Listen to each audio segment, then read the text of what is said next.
ఊర్లో ఉండే వనరులన్నీ కూడా ఉపయోగించుకొని మీ ఆదాయాన్ని పెంచే మార్గాలు ఏమున్నాయో అవన్నీ కూడా చేస్తాం. అదే సమయంలో మీ ఊరు నుంచి మీరు మండల కేంద్రానికి రావాలన్నా, హాస్పిటల్కి పోవాలన్నా, మార్కెటింగ్ వస్తువులు తీసుకుపోవాలన్నా ఎలాంటి ఇన్ఫ్రాస్ట్రక్చర్ క్రియేట్ చేయాలన్నా అవన్నీ చేస్తామని చెప్పి కూడా నేను మీకు తెలియజేస్తున్నా. ఇది కాకుండా గిరిజనుల కోసం, మీ పిల్లల ఉద్యోగాల కోసం మొన్నే మీరు చూస్తే మెగా డిఎస్సి అనౌన్స్ చేశాం. దీనికోసం విశాఖపట్నంలో గిరిజనులకు స్టడీ సర్కిల్ పెడతాం, మెగా డిఎస్సి కోచింగ్ సెంటర్ పెడతాం, విజయవాడ తిరుపతిలో కూడా పెడతాం. ఇంకొక పక్కన ట్రైకార్ ద్వారా మళ్లా రుణాలు ఇప్పిస్తాం. గతంలో ఇచ్చినట్టే ఇన్నోవా కార్లు కూడా ఇప్పించి గిరిజనులకు జీవనోపాధి కల్పించే బాధ్యత తీసుకుంటాం. గతంలో 81 గిరిజన హాస్టల్ని రెసిడెన్షియల్ స్కూల్స్ గా మార్చాం. ఇప్పుడు వీటికి కొత్త బిల్డింగులు కావాలి, అవి కూడా కట్టించే బాధ్యత ఈ ప్రభుత్వం తీసుకుంటాం. ఇది కాకుండా గిరిజన సమరయోధుల కోసం చింతపల్లి మండలం లంబసింగిలో తాజంగి గ్రామంలో ఏర్పాటు చేస్తున్న గిరిజన మ్యూజియం కూడా పూర్తి చేస్తాం. ఇంకో పక్క విలేజ్ సెక్రటరీలో చాలా మంది పనిచేస్తున్నారు ఏఎన్ఎంల కింద. వాళ్ళందరినీ ట్రైబల్ వెల్ఫేర్ స్కూల్స్ లో పెట్టి మీ పిల్లల ఆరోగ్యం కాపాడే బాధ్యత తీసుకుంటాం.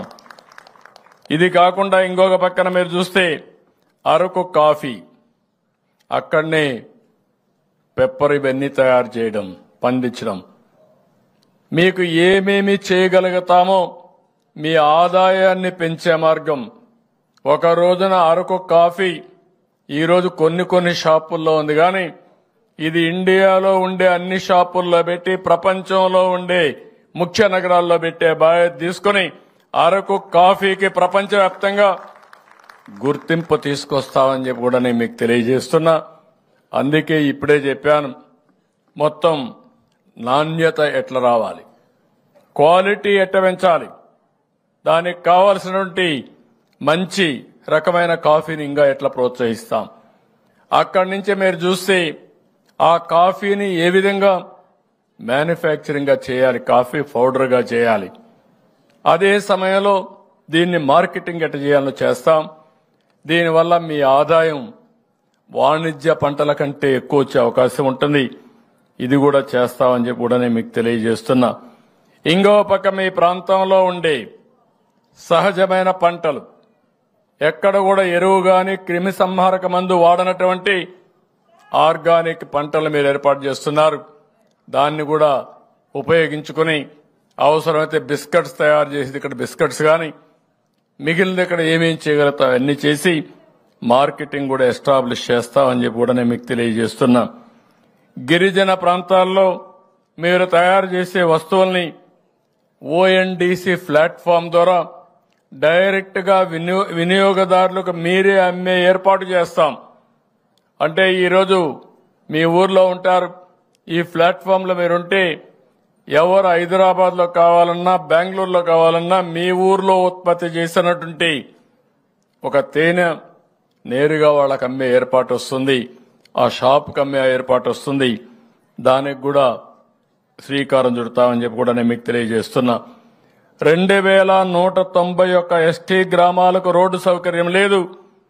ఇవన్నీ కూడా రోడ్డు కనెక్టివిటీ ఇచ్చే బాధ్యత తీసుకుంటా. ప్రతి ఒక్క గిరిజన గ్రామానికి కనెక్టివిటీ ఇప్పిస్తాం. దగ్గర 16,816 గిరిజన నివాస ప్రాంతాలకి తాగునీళ్లు లేవు.